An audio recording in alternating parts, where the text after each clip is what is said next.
What's going on, guys? Welcome back to the Beyond the Backboard Podcast, episode 102. My name is Omar. Next to me is Earl. Below me is Max. Jay is not here today. Unfortunately, he has to deal with some real life, real bad situations. Hope all is good. Hope all is well. We're going to continue. Yeah. It sucks. Shout out. If you hacked Jay, give him back his account. Now. Give him back his fucking account. Give him back his fucking account. Give him back his account. Anyway. Anyway. So there wasn't a lot of NBA news this week. You guys know that. I know that. I said that wrong. I know what I said. But I figured we could just chat it up, right? So what we do on the Beyond the Backboard podcast. I feel like we haven't had a full episode since, I know we had episode 100. We had the full episode with all four of us on. And unfortunately, things just got in the way. Earl, you got sick. Jay had another prior engagement that he had to attend to. And it ended up being just me and Max last week. So, Earl, I haven't really gotten your, really clear thoughts of what's been going on with Kawhi Leonard and the Clippers. And obviously, it's been going around, and you post on your own social media. So probably people know. So At Just Earl. At Just Earl, yeah. Or Just Playoff Earl. Earl. No, sorry, Playoff Earl. Playoff Earl or Just Earl? 1K, Yes, sir. But, give me your thoughts, man. What do you think of this? Yeah, it's quite simple. Kawhi Leonard and the Clippers, they're scamming. Scamming the NBA. What do I say? Scamming the NBA. Yeah, it just so happens that Kawhi Leonard doesn't get paid for days, and then an investment came in from somebody in Clippers ownership to a company that Kawhi Leonard was a part of, and the Clippers were a part of as well. And the same exact day, the same exact amount that was invested, Kawhi Leonard got paid out. Actually, it was a slight discrepancy. It was like $200K or something, but it wasn't that serious. Bro, like $200K. It wasn't that serious. Yeah, it's literally they're scamming. They're like, hey, let's sweeten the deal. Hey, Kawhi Leonard, you come here, we'll pay you this, and then we'll do some endorsement opportunities. Mm-hmm. You know what I mean? Like same concept of what happened in Toronto, where they were like, hey, Kawhi, you stay here, we'll put you in this house and all this extra stuff. Obviously didn't happen, but we already know the reports came out of what they offered him and stuff like that. So even it's just one of those situations. Kawhi in Toronto. I'm telling you, it's not. Is Kawhi Leonard the first person to do this? No. Was Kawhi Leonard the first person to get caught? Yes. Yeah. Joe Smith. Let's just be honest. This probably happens a lot. Joe Smith. Be real. Yeah, no, definitely. Shout out to let's just be real. Smith. Dude was just got to move smarter, and it doesn't help that Kawhi Leonard has had this notion about his career about how he doesn't play in games, a lot of injuries and stuff like that, and then he doesn't really talk to the media a lot. So on top of that, him getting this type of compensation for someone who's not on the court a lot definitely is amplified, I will say. So yeah, kind of crazy though. There's more blame, Kawhi or Ballmer or someone else. I mean, honestly, the responsibility to me always falls back on the ownership, right? Like a player's not gonna say no to extra money, right? Mm-hmm. But it's the ownership's responsibility. I mean, true, but that's just like saying, hey, at the end of the day, it's like, okay, say a team comes to you like, hey, we're gonna offer you this amount of money. It's like, oh man, this team offered me this. I mean, let's see where we can meet in the middle. Like, oh yeah, well, we have this investment opportunity here, blah blah blah, boom. I mean, it's free bread, right? But I feel like at the end of the day, obviously Kawhi Leonard did accept that, which is not right either. But I think kind of demanded. Ownership is to blame as well. They're the ones sending out this money. They're the ones putting this money available on the table as well. Yeah. So I'll have to say both parties are guilty. But Steve Ballmer, come on, bro. You mean to tell me you lost track? Come on, bro. You don't become millionaire losing track of money. That doesn't happen. That's what I'm saying. That doesn't happen. Yeah, they don't. And once again, I'll add this too, bro. There's no way in the world Steve Ballmer, on the day after these allegations come out, you go and do a live TV that was so stupid with no PR, just yelling out stuff. It was like the LeBron, I'm coming home. Billions of dollars. I can't keep up with every little $127 million that just so happens to be connected. That's how people become billionaires. Star player on my team. It just had to be some weird coincidence. Okay, buddy. Sure. Yeah, no, that's coincidence. Like, okay, I'm just saying, like, if you're gonna play dumb, don't take a live interview before you're ready to answer the questions. Like, at least that was zero PR with that. He just went out there and he's like, give he freeballed that. Horrible. I mean, like, I said this last week, but like, I kind of respect it. Like, I respect the effort to cheat and like circumvent the salary cap and like every loophole. Like, I respect the effort. I do think they need to be punished accordingly, but like, I can't, you know. Yeah, that's what I'm saying. Like, you ain't trying, right? If you ain't cheating, you ain't trying. I'm telling you, and like, you never know. Like, there's always those people who are looking at everything. Like, this is a story that somebody broke, probably got like a nice bag off of this story. Like, hey, I got a story about Kawhi Leonard and like that. Hey, it helps journalism too. That was a cool story. I didn't expect to wake up and sit on my time like, oh dang, like, and it wasn't just this. Kawhi Leonard has a history of this. Well, actually, now that you asked me that, Max, whose fault it is, it low key might be more on Kawhi because he's a second time offender. Because they said he did this on his old team too, so maybe Kawhi is like, hey, I know these methods. Kawhi is going to take the fall for this no matter what. Like, legacy-wise, this will be a bigger blemish on Kawhi's legacy than Steve Ballmer's legacy. I think he should, personally speaking, all those people were like, everything's gonna get reversed. Okay, that's not happening, buddy. Like, the whole NBA is not gonna go back in time. The whole Shea trade, they're not gonna resend Shea back to the Clippers. No, that's all these delusional Clippers fans. It's not happening, buddy. That would be really fun. What will happen is probably some type of fine. I would assume between Steve Ballmer and Kawhi Leonard will get fined, and Kawhi will probably get suspended a couple games. So, maybe, I don't know. What happened with, and why I bring up Joe Smith and why this happened to him the first time was because the NBA actually voided his contracts. I think they'll probably Joe Smith. It was him and the Minnesota Timberwolves, and that kind of sent the Timberwolves in a downward. I never heard of that story because they had Kevin Garnett and they had the draft picks to build that future, but then they took like 5 away, or please correct me if I'm wrong. And they ended up receiving like 2 or 3 back later on. I think it was like they took away 2 or 3 first-round picks and voided Joe Smith's contract. So like if they do that with Kawhi, the Clippers are fucked. Yeah. Sorry, they void Kawhi Leonard's contract, but the Clippers still have that dead money to hold on to for the remainder of the deal. So Kawhi is not getting paid by them, but they can't then use that salary cap space to pay other people. If that makes sense. Yeah. I feel like I don't know. I feel like situations like that, it's always a little bit rocky. And like you said, we haven't seen this type of situation in a long time. So, I mean, we have a slate of what the floor could be as far as punishment. But I would have to assume that let me see, 1, 2, 3. Yeah, bro, the money is way bigger than the Joe Smith was like a couple million. Oh, no, no. We're talking about different times. We're talking about different times. So the money is obviously 50 is a million. Like, it's and you also have to think about this. It's crazy. You also have to think about the inflation costs of it all. Because if we're talking about back in the 2000s, inflation has been affected by that. Not as much as back in the 90s. I mean, even without inflation, we're talking about 2.5 million compared to 100 million. Yeah. I mean, that's clearly just So I feel like this is just, until this gets resolved, this is just a black cloud over the whole Clippers franchise. Like, even if you're just a player who just has nothing to do with this, like, this is going to impact like the practices and the vibes and the team meetings. Like, it's just kind of like an elephant in the room that no one. I mean, let's be honest. Like, hasn't there been reports that the outside? Oh, we got Chris Paul can throw lobs. Wow. I was the one saying that. Everybody else was making a big deal about it. I'm talking about back in the day. I was just making it a joke about okay. Not winning championships. Okay.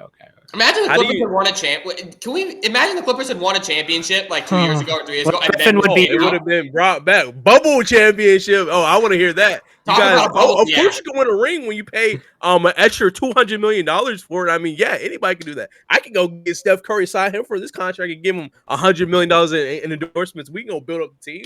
Let's go get KD. Let's go get Wemby. How much you want? You want an extra $350 million? We live in LA. We'll get you a movie deal. We'll get you a 7 movie deal. We'll pay you under the table with the Alien franchise. You can play the Alien. Yeah. Boom. You can do Predator X, whatever it is called. I don't know. Yeah, Aliens versus Predator, whatever it is. Yeah. Or you can see that like nasty shit that's going on in like Colombia. Apparently, there's like this alien down there. I don't know. Maybe I'm wrong, but we'll just see. But TikTok ball knowledge. Yeah, we talk ball knowledge only. You're right. I said TikTok ball knowledge. Omar's no, to Columbia, and that's it. No, wait, I gotta tell this. Like, side note, okay, first of all, me and Max are Cowboys fans. Omar is a Giants fan. So in the chat, he was talking. I was just wrong, bro. He texted me, no. This is a series of things. First of all, while the game was going on, he told me GG's as my kicker, Brandon Aubrey, hit a 64-yard field goal. He told me GG's. And he said some kind of truth be told. I said, buddy, we're going to overtime. Yeah. And he said, whatever. Continues to catch message. Russell Wilson, wide open pass. Pick. Like, where's he going to, first of all? It was so off. Open field with nobody there but a Cowboys jersey. That was the most insane pick. That was Tua-esque. Mm-hmm. I'm sorry, that was Tua-esque. Mm-hmm. The only reason it's not Tua-esque because but Russell Wilson had 450 yards. Like, and look, I'll credit him that. Russell Wilson almost played the perfect game. I was about to be so mad. He turned into prime Russell Wilson, and then he was like, oh, wait, it's 2025. And then he locked back in exactly where we needed him to. Absolutely wonderful game, by the way. Shout out to us. That was a great game. 2-0, Max. I'm not going to lie. We should be 2-0, but it is what it is. I'm chalking the first game up to no Micah Parsons. It was confusing the defense. Listen, it's better to get the mistakes out the way early in the year. You know, facts. I agree. Be your best in the playoffs. That's facts. Hey, man, I'm looking forward to the future of the Giants. I'm not going to go into specifics because I don't know too much, but okay, I was going to say. But so like I've seen a lot of the rookies how they've been playing, and it impresses me a little bit. So name 3 rookies on the Giants. Cam Scatteraboo, Jackson Dart, Abdul Carter. Okay. W ball. Can't hate on that. Brian Burns. They're 3 notable rookies. Yeah, that was pretty. That was 3 pretty. How many championships? How many Super Bowls? How many Super Bowls do y'all have? All right, now you told me 4. we got 4. How many Super Bowls does your team have? Because somebody lied to me. Somebody fucking lied to me. No, you could just go log into Netflix and just go watch the I know. I mean, it's right on there. I mean, it's on the home page. Somebody lied to me. Somebody played a trick on me. Somebody told me that y'all had none for some reason, and I believed it. I didn't look it up for some reason. That's on me. None? You thought the Cowboys had none? It is what it is. But we live and we learn, right? Speaking of Netflix, have y'all seen what is it? What's that? The Netflix, the starting 5? Yeah, dropping on Netflix soon from like this that covered this. Past I'm excited season. for the next one. Yeah, do we remember what the names were? It's Ann Edwards, it's Shea, it's Halliburton, and then I want to say like KD too. Harden and Braun, maybe is Harden and Braun in there? No, Braun was Harden is there. Braun is not. Yeah, Braun and Anthony Edwards were part 1. I think I'm trolling. Halliburton. Let's just look this up. We have the answer. Yeah, I'm gonna look it up. What is the series called? NBA Starting 5. We always ask questions on the show that are easily answerable. Yeah, I know. Sorry, because I haven't. The James Harden episodes. Yo, what if they have exclusive Kawhi Leonard under the table footage in that episode? All right, so Celtics, Jaylen Brown, Kevin Durant. Oh my God, I'm not watching Alexander, Tyrese Halliburton, Clippers, James Harden, and that's it. Yeah. Like Jaylen Brown, bro, you could have got me like a Paolo Banchero. I like the Tyrese Halliburton pick, believe it or not. I like it because. What'd you say? I like the Tyrese Halliburton. Or maybe they should have done Jalen Brunson. They should have. He went to the conference final. Like they have the NBA Finals winner. They have the NBA Finals runner-up. They have Clippers were a good playoff team. I guess the Suns weren't, but like balance. And then Celtics were a second-round team. So they got the 2 finals teams and one of the. You gotta think about it though too. Like they actually did a really good job of like predicting. I mean, they did. No, they really did. That's fair. Like a lot of people expected the Celtics to go a lot farther. Like let's be real. Yeah. Everyone assumed the Celtics. I mean, everyone would have assumed the Celtics would be the finals team, and the Celtics.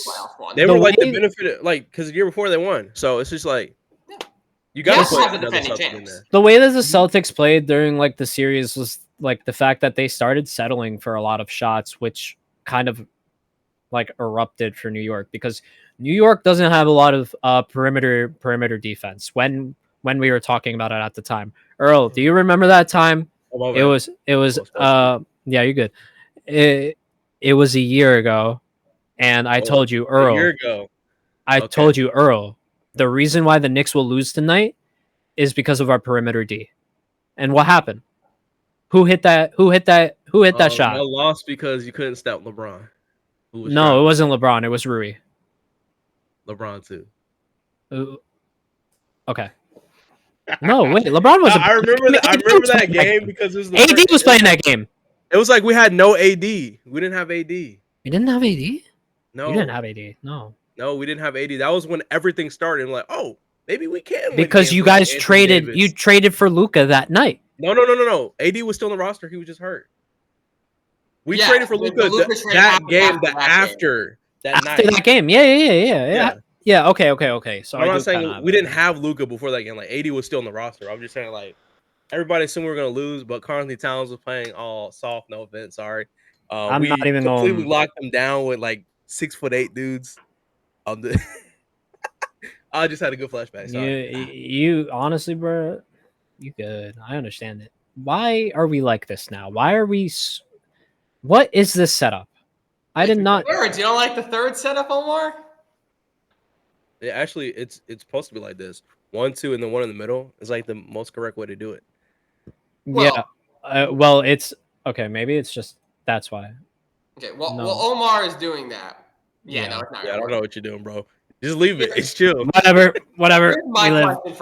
Here's my question for y'all. What are some, and since we're in the off season, right?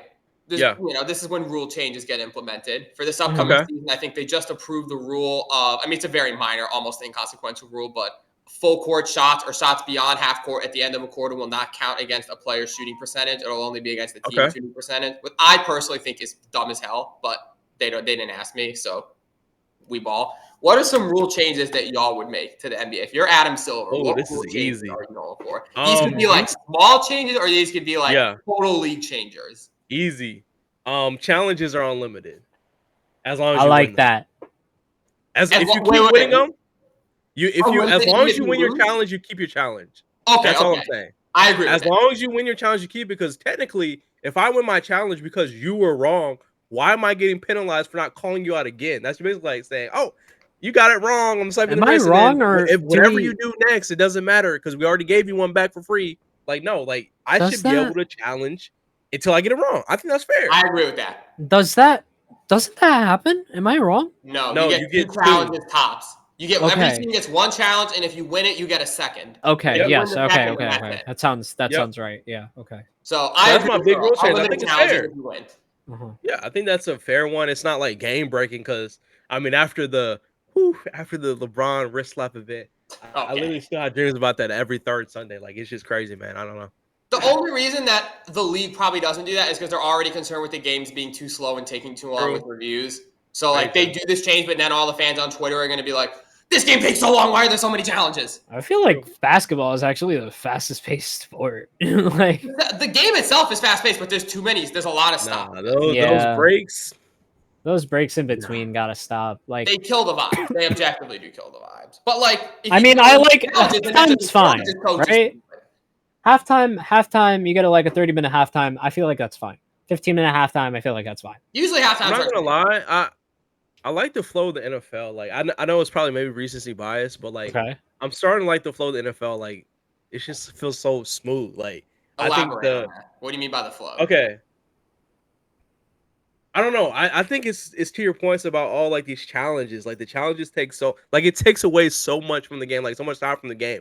Only time I'm really seeing like a break between NFL, one is like a commercial timeout, a regular timeout, and the challenges are so quick. It's literally like less than 2 minutes for a challenge, like an NFL challenge. NBA is like, oh, let's go to our 7,000 cameras and our sky cam 360 vision from the ceiling, like binocular vision, like. And it takes like literally 5-6 minutes for a play that won't matter in the fourth quarter. And then when it comes down to like the end of game situations, they don't do it right. So it's just like it's just so annoying to me. Like when I watch football, I'm like, okay, we're in the quarter. It's a little timeout here and there. Like, and the game just feels like it flows a lot faster. Like I don't know if it's because like maybe because one side of the ball can literally hold it for like 8-9 minutes for like a drive, and it just feels like it's going a lot faster. Mm-hmm. But NBA games to me, now I'm looking at it, they feel a little bit long. Low key. Yeah. Just saying, like, I don't know if y'all have the same ideas, but like it just feels a little bit longer now that I'm watching football a lot. Yeah, I think I don't have any rule changes associated with that. I think the pace of the game. I mean, I do agree with the whole start games at the top of the hour. Don't wait 15 minutes to start the game. I agree with that. I think that's a pretty unanimous everywhere. That's not a hot take. I think everyone agrees with that. Like if the game starts at 7:30, I'm not turning it on until 7:40 at the earliest. Right. And then when sometimes they do start on time, you're like, whoa, I missed the first 3 minutes. Exactly. Like when I turn on football, if football says 8:15, it is kicking off at 8:15. Dude, like sometimes 8:14. I turn it on at 8:15. They're in the middle of the return. Okay. Like you ever have those thoughts like when you're on your phone, you're changing your sleeper lineup. Literally, like, oh, game started like right then. Like you have no time to think about changing it. And the games like start right away. Like it's to me, I think that's perfect. Like if we have a schedule, like why are we waiting like 15, 20 minutes after? Oh, they do their pregame when pregame is supposed to happen before the game, before the started tip-off time. So hopefully with this new media deal, I know this is kind of all over the place. With the way I see that they do their Amazon games, which we do have with the NBA now, I love the format of that. I'm hoping that it translates well to the NBA. The halftime to me is great. The in between breaks where they cut to like the studio and whatever they're talking people, their cast people, it just flows really well. So I'm hoping that with this new style, I think Amazon has done a good job of like, I don't want to say mastering it because it hasn't been that many years they've been doing it. They've revolutionized it. They've definitely made it a lot more watchable to the average fan, I feel like. Can I go off topic briefly and then bring us back on topic? Okay. Yeah. I was watching Thursday Night Football on last night. And during some of the commercials, y'all see how it's on Amazon Prime. They pop up that little notification if it's an ad where it's like, would you like to buy this product? We'll send it to your phone. Yeah. And I was like, what? I thought they were. I didn't think that was real the first time I saw it. I thought it was like an in-ad thing. No, if you press that button, it will send a notification to your phone and be like, here's the product link. Add to cart. Tough. Is this legal? I'm not lying. Hey, imagine, but look, what if they did like NBA commercial breaks? Oh, shot. You know how they show like the NBA commercials where it's like, oh, new jerseys are out. Well, if they hit me a link, I'm probably more likely, not saying me personally, but somebody's probably more likely to buy it. I think that is consumerism going too far. I don't like that. I don't like that it's one that you can literally flash it on your TV. Boom. Be like, hey, press one button, and then we'll send the purchase link to your phone, and then it's like 2 taps away from buying a State Farm insurance or something. Like, that's too much. I can't hate game, Max. I can't hate game. No, I hate game for that. They need to regulate that. That's I agree. And this somebody, but you don't have to press it though. But like, okay, I will say this as somebody who studied a little bit of marketing in school and has that kind of background. It's necessary, right? Because think about it like this: you put out 100 ads, 5 people clicking on it, man. Yeah. 2 people clicking on it. 2 people clicking on it. 3 people clicking on it. The way that you think it is. But millions and millions and millions of people, billions of people see it. There's going to be more clicks. You need more ads. It's just the way of making money. But I'm not talking about the amount of ads. I'm talking about the fact that there can be an ad on my TV and then a notification on my TV pops up that says, would you like to buy this jersey? If so, press yes on your remote and we'll send it to your phone. I don't like that. That is Omar. In the words of Omar, fishy. But look. Okay. This is what it is. Convenience sells, bro.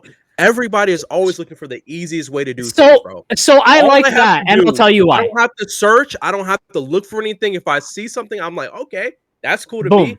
I press the button on my phone. It comes to my phone. It's not even like, you can buy it right now. It will send you the information on your phone. You can look at the product, and then you can make the decision yourself if you want to buy it.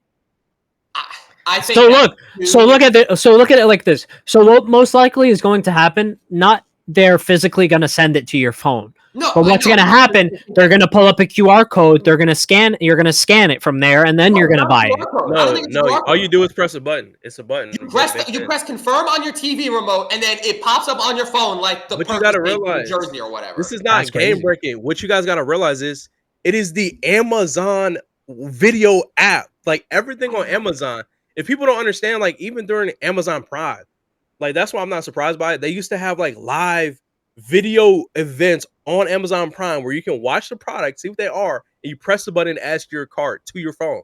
So all they're doing now is taking that same concept to the live game viewing situations. They use their commercial breaks and they don't spam. Like they'll have like one during a timeout, like not like 15. Every ad has it. But yeah, I saw it multiple times in just like the second half on different. No, I'm saying like per like commercial break. It's not like 15 of them. It's like, not every. It's like they choose like, okay, here's one, here's that, blah blah blah. Normal commercial, this that. But my point is like through Amazon, all they're doing is using their own platform to monetize. Like it's literally. It's almost like an unlimited money glitch. Like, I think there needs to be regulation about this. That needs to get stopped. I don't like this. Amazon, I will say what Amazon is doing is low-key a monopoly. Max, it's 1 day a week. It's 1 day a week.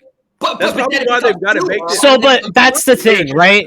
So that's the thing. Amazon has to chill only because of like monopolization and fears of that, right? So I mean, but it's not monopolization if it's not like they own NFL football. You're right. Yeah, you're right. But what I'm saying, they kind of rent it, and almost everything is on their platform. Music is on their platform. Videos are on their platform.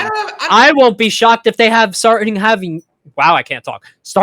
YouTube on their platform. Like that makes no sense. YouTube? I mean, YouTube TV. Maybe they start selling YouTube TV subscriptions, something of that caliber. Put YouTube TV in their Prime package. I say, yeah. But that doesn't make sense. They have their own. I don't think they'll do live cable. But my point is this. No. I think the thing is this. Amazon is a company that sells. Like their total job is to sell to consumers in every single market they can. The reason why you make this big type of deal with the NFL is so you have a direct audience to another level of consumers that are watching. They're going to be watching you. What you say? It's like Mondays and Thursdays or something like that. I forget. Or is it just Thursday? For the NFL or? Yeah. The NFL is just Thursday. They have Thursday. Okay, yeah.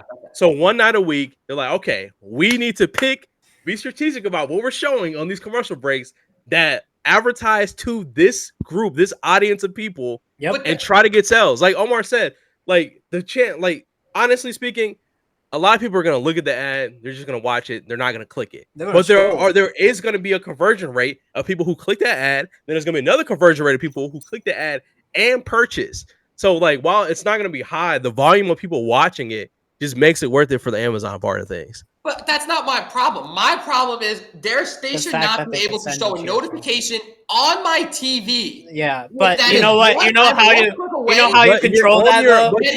You know how you control that though, Max? You don't put your TV in your phone, you don't link up. Yes, I'm not going to, but the fact that that's an option blows my mind. You can link your phone and TV if it's on prescription. If it's optional. And if it's something that people want to do, they can do it. If you don't have a TV that does that, then why the fuck do you care? All I'm saying is this, bro. Why, as a shopping platform, why would I not monetize my platform on top of what I'm already paying? I'm saying there needs to be regulation against it to stop it. I think this is one night a week, and it's not like they're but what's stopping ESPN from doing this? What's stopping then ESPN from doing this? Or then NBC starts doing it? Then every single channel is going to have a direct ESPN. No. It's because ESPN is not directly connected to a shopping platform. That would have them. Why would ESPN directly send their audience to some other shopping platform if they're not directly connected to it, making money off of it? Because the Amazon platform pays ESPN for the partnership, and they get a no. That's what I'm saying. That's my point. I'm saying they don't have that. But what I am saying is Amazon does. Like Amazon is a blueprint to do this because they are a shopping platform. Like when you sign in on Amazon Prime, your account is linked to your Amazon. Amazon Prime are already people. Think about this, Max. Across all TV and all Max, Amazon Prime. People who have Amazon Prime, you know the reason why they get Prime is so they can have access to free shipping, free discounts. They're already paying for services to buy things. That's why people are on Prime. Like having the NFL, that's just an extra benefit. I don't care that they have the NFL. I care that I'm seeing an advertisement for something and I can press I only need to press one button on my TV before the purchase link is on my phone. But the main thing you're forgetting here, Max, is that only happens if you opt in to it. Okay. You physically need to be like, okay, here's my phone number, link my phone to my TV, boom. I'll get every single ad that it shows, it sends to my phone. Everything I look up on my phone, data's going to be sent to the TV. The TV is going to show me ads for that particular thing. So you don't think they don't have algorithms for this? When people say our phones listen to you, they quite literally do, because they take all the information that you do on a daily basis and they put it in and they have ads for it and they put it in ads. So if somebody is on the internet and you see an ad for Grindr, that person is on Grindr. I don't want to hear it. Yeah, I know that, and this is just another step in that direction of like, I don't want the companies forcing products down my throat like that. You shouldn't, anyway, and I don't either. Look, I'll add this too. Like, you've been on YouTube and you see ads where you can get a push notification sent to your phone from YouTube just watching a random YouTube video. No, I've not seen that. It's on YouTube too? Yes, it's always been on YouTube. That. Like, here, we can push a notification to your phone to purchase this item right now. Okay, so Amazon's not even supposed to do it, which proves my point. YouTube's doing it too. Okay, but I'm saying, like, what I'm telling you is it's not groundbreaking. It's not new. You just noticed it. Okay, well then I'm just now saying that needs to be regulated because that should not be allowed. Brother, your whole thing about not, Max. It's okay for any contract, any business can do whatever the hell they want to their customers as long as the customer opts in. Yes. If the customer opts in, because buddy, it's like ignition. They opt into it. It's their choice to get into it. If they don't want to be into it, they can easily just say, "Oh, I want to opt out." So, and that's it. Max, you know that long contract you just randomly scroll all the way up and past everything you do. I'm sure there's something in there that says we can send push notifications. When you get your notifications, you have a phone company. Doesn't like it, but you signed it. If you have a phone company and you use the phone company Verizon will sometimes send you messages to your phone. That's something included. Okay, it's in there. Verizon sending me notifications about my payment plan. But it's the same. It's not. Sometimes it's not. But one is Verizon giving me updates about the product. This is them trying to get me to buy a new outside product. This is Amazon telling me to buy. To be fair, AT&T does that. They just literally hit me with a text message. Hey, trading an old phone, and we'll give you this new link. Press this link now to get the new phone. Add a new line, and we'll give it to you for free. Like, it's literally the same thing. I'm getting these text messages from companies and stuff I'm already connected. You'll end up like Jay. Don't press those links. It's not new. And that's not me pressing a button. That's them just texting it to me. Like, I don't get, boom. Opt out. But I'm actively get another message 2 days later. I'm an AT&T or I'm a Verizon customer. But that's the thing. You bought Amazon's product. You bought Prime.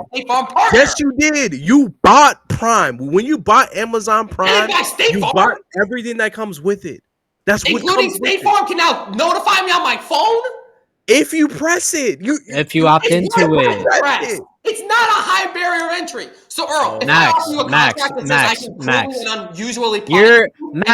you're okay. Me from legal blame. That's not how it works. Okay, you're taking a situation that's like this. You're forgetting this dude was in the debate club for fun, just to argue for no reason. By the way, you're in the debate club and you don't know about spices. No, I was in the middle school debate club. All right, high school debate club for a short while. Regardless, what I'm trying to say is, you made me forget what I was gonna say. You're talking about spices. Making, bro. By the way, I'm sorry. Okay. I have another change if we want. I didn't think that would be that long of a tangent, but I have another change. To be completely honest, though, you're bringing a situation that you're focused on the one part, right? You're focused on the part that goes beyond the part that you haven't reached yet. Right? So you're focused on the after effects of something that you didn't sign up for. Just because I didn't jump off a bridge doesn't mean I'm against other people jumping off a bridge. That makes no sense. What the fuck? No, that's not what I said. I can't say that doesn't happen to other people. Of course you can't say that, but what I'm trying to say is they choose to do that. Okay, so Omar, if we enter into a contract, this is some legal talk here. If we enter into a contract where I say, hey Omar, here's a contract, I'm gonna kill you. You sign the contract, you consent, and then I go and kill you. That does not absolve me from legal blame. I can't show that contract in court. and the police can be like, oh, Omar agreed to it. What do you think assisted suicide is? I don't want to bring it onto this, but what do you think assisted suicide is? So we're comparing that. That's a legal form. We're comparing that to but that's a contract. It's a legal form. You fucked yourself.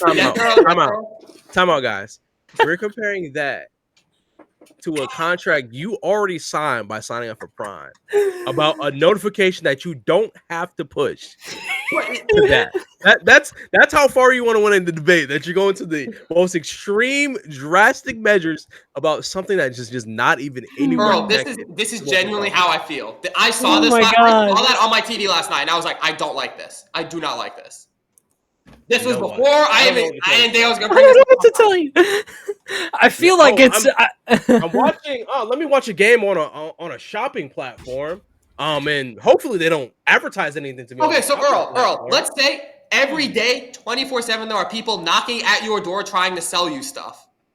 That you're okay with that as long because Max, that's not equivalent. You know, bro, you don't have to press the button. You don't have to open the door and let the door-to-door sellers in. But the way you're talking is your doorbell. That doesn't even compare to a salesman. A salesman is gonna knock on your door regardless. Amazon is not even knocking on your door; they're just showing you something, and you can accept if you want to deliver it to your house. You don't even have to press the button. Knock. We're here. It's not even that drastic. It's your choice. You can skip it. You can literally, Max, be like 99.9% of Americans in this situation and watch the ad, move on, don't press any button to get back to the game. You're bugging, dog. Most people in the country are probably like, yo, I can just press one button. Oh my God. Here, I'll do it. Why not?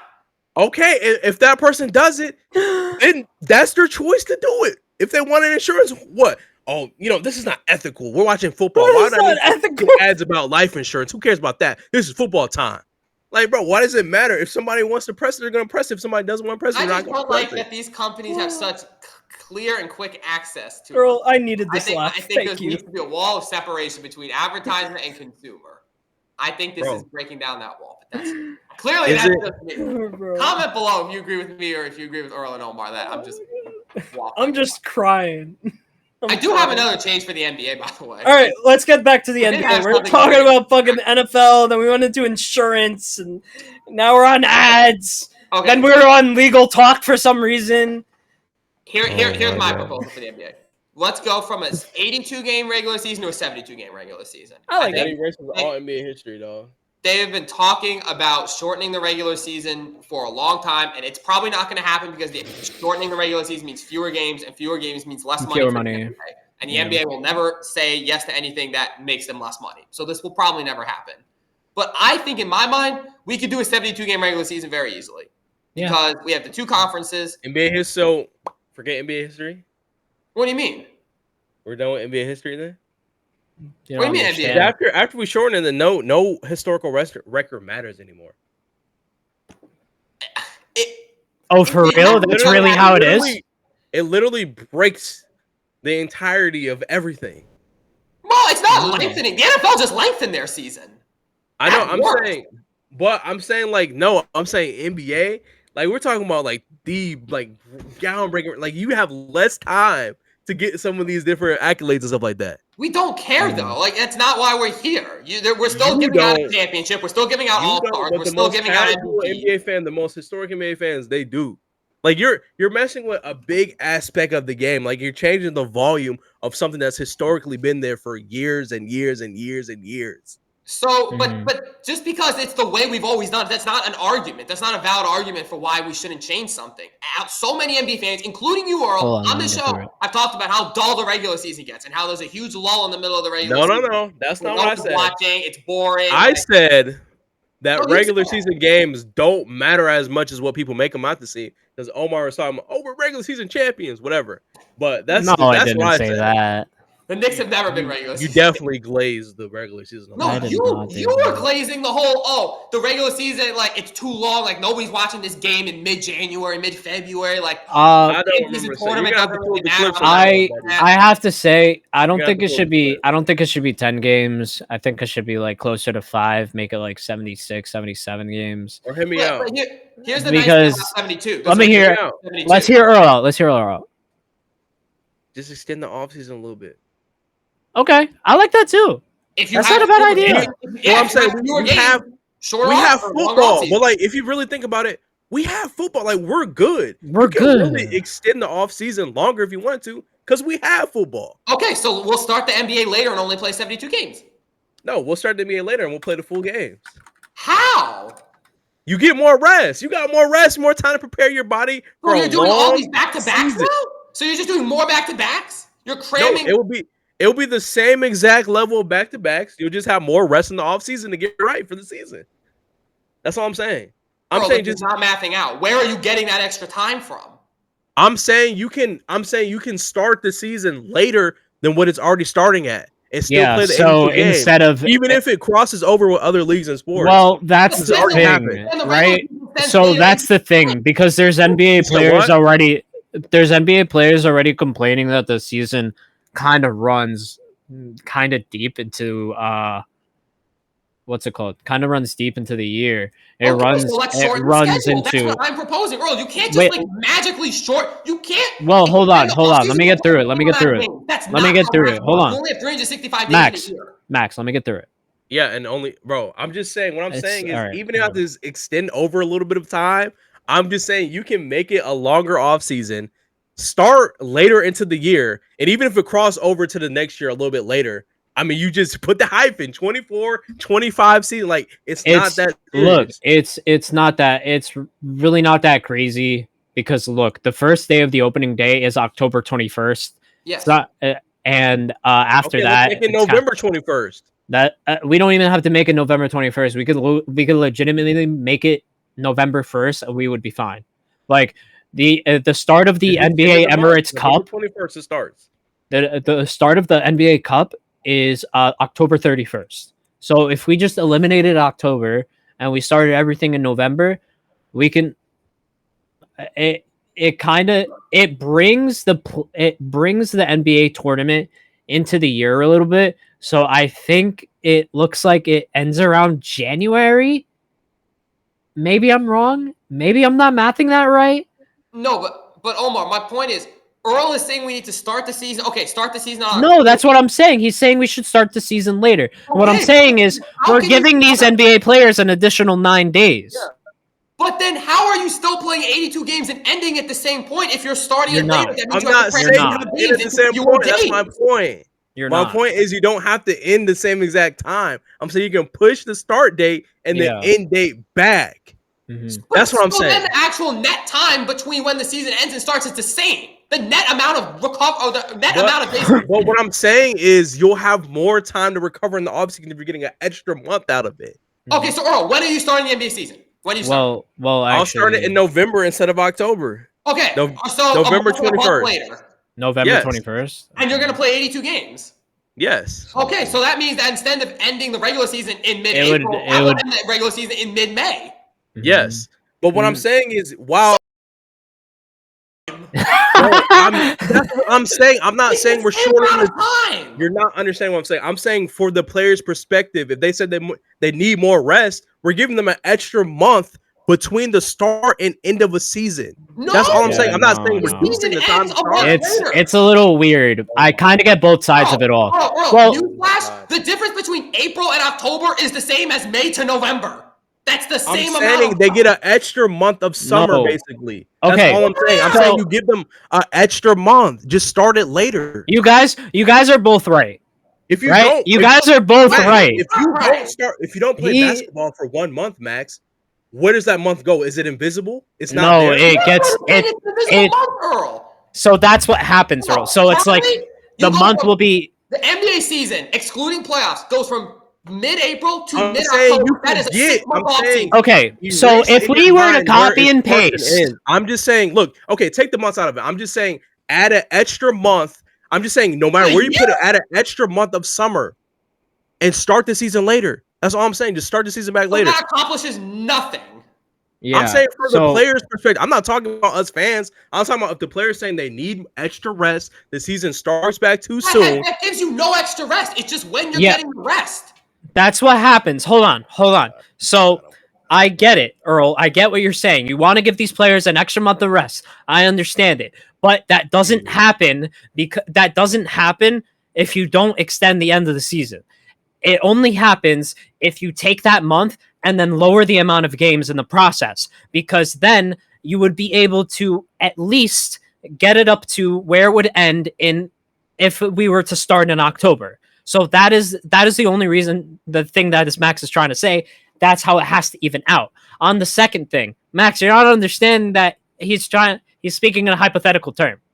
Chill out. But that doesn't matter.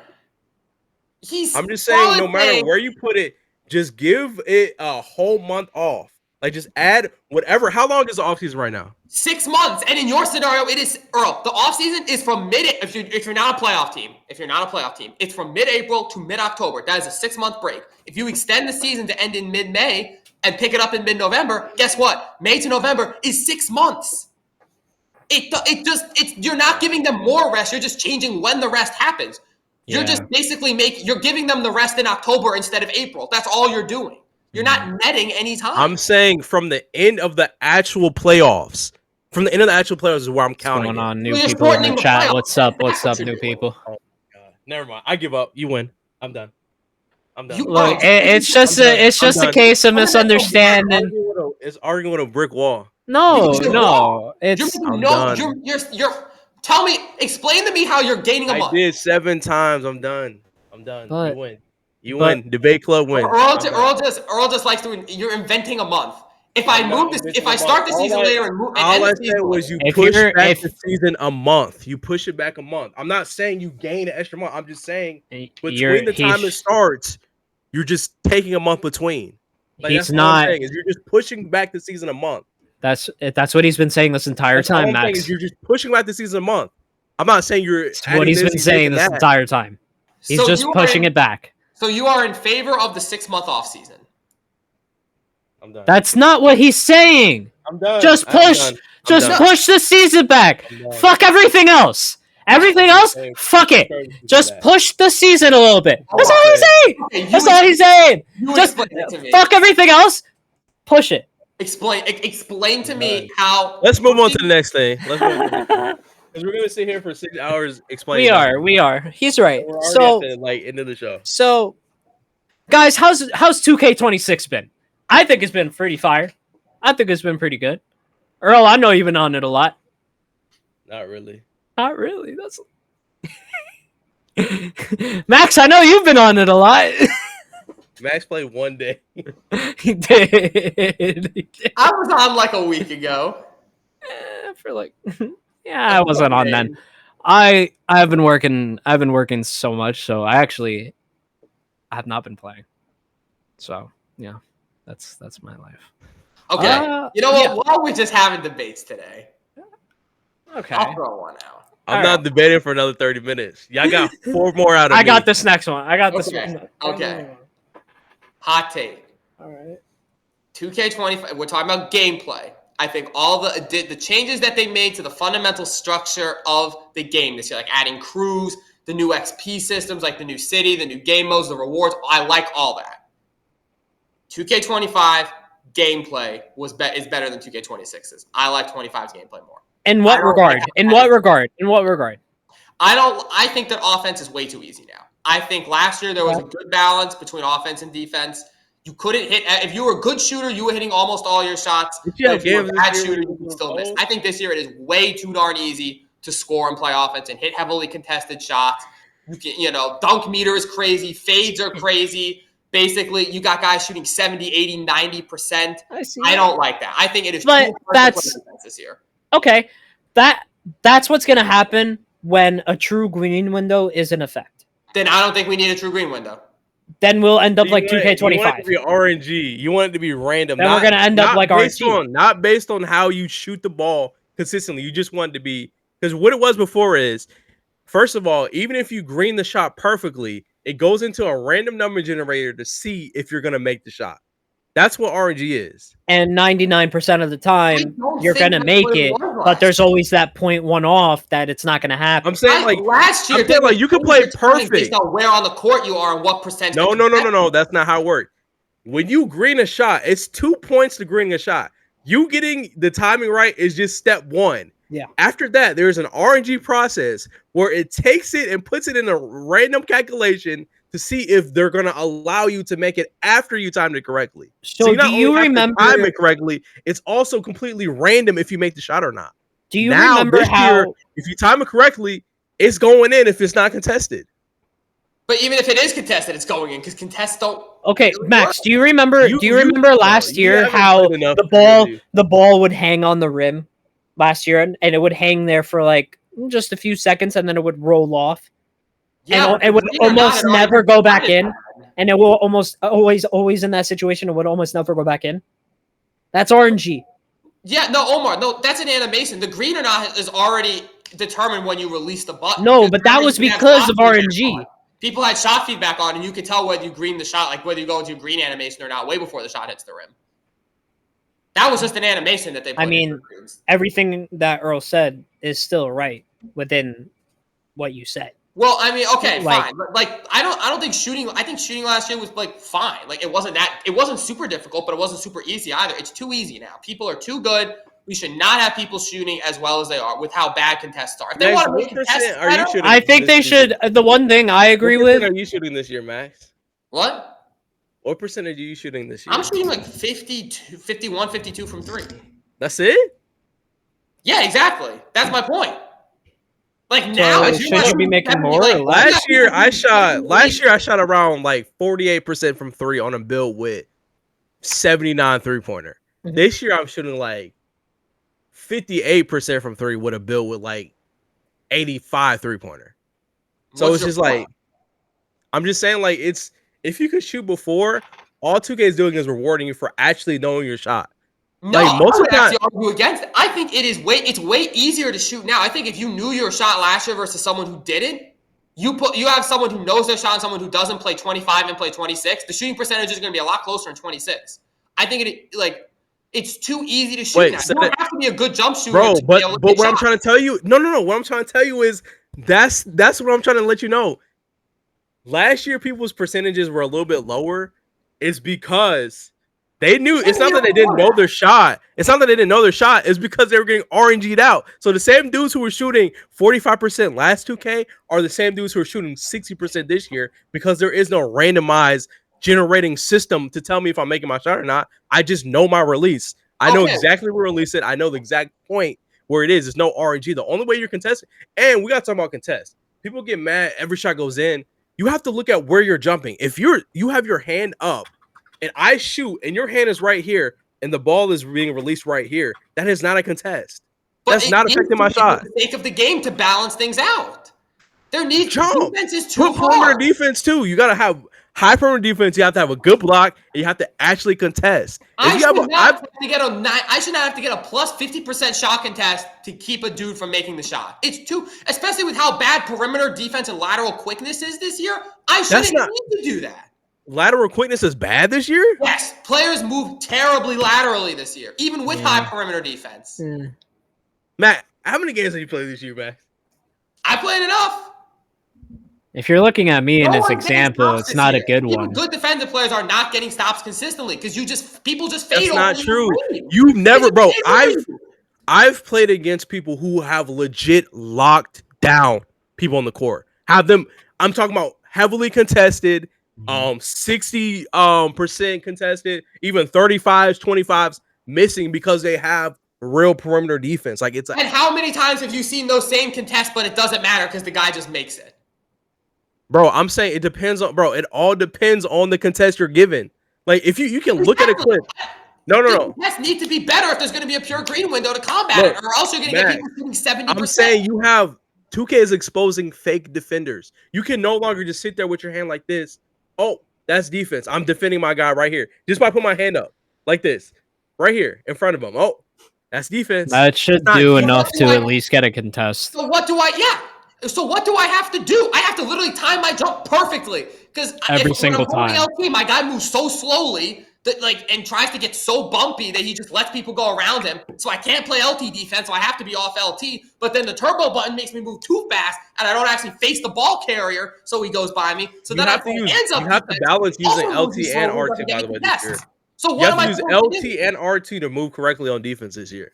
Earl, I watched you and what's his name? Nate guard 7'4s jump in their face at the and when I showed you and when I showed you the exact way to do it and I got the contest, they were contesting. When I did it wrong and I told you guys they did it wrong, they made it. I literally proved that point. Defense shouldn't be so much higher than offense. It shouldn't be you have to time everything to a billionth of a second on defense and have such a big green window on offense to shoot. That's not fair. What's the NBA today? Correct me if I'm wrong. We're in almost like a heavy offensive era of the NBA, correct? Oh, we're playing 2K.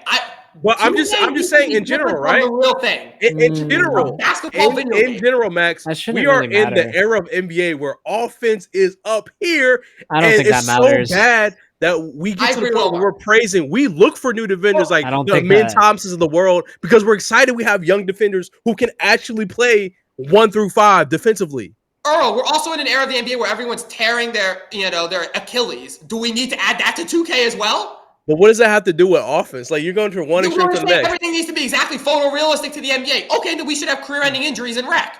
It's more realistic. I'm just saying, Max. Imagine spending $100 on a build and he gets a torn Achilles and he can't use him for a year. Defense and it doesn't do anything. At least use points that are actually effective to the conversation of translating a game. Like the game of basketball to a video game. If we're talking about right now, the same reason why taller builds are over. I mean, what happens if Wemby's on the court and he's open for 3? Who's contesting that?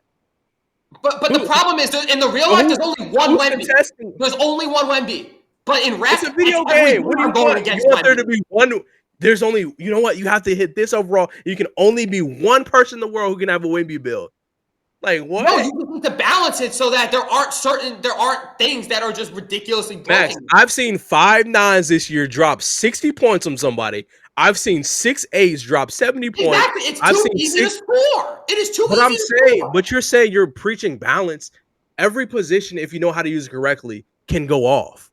I've seen defenders completely lock down people and make it miserable from the play on the court. It's all about where you put your attributes. Defense is way worse this year. Scores are up. Shooting percentages are up. Offensive efficiency is up. When a 70 contested dude, a 70 deep perimeter defense person goes against somebody with 99 3 ball or 97 3 ball with legend dead eye. No, legend 90 perimeter defenses can't get contests on 83 ballers.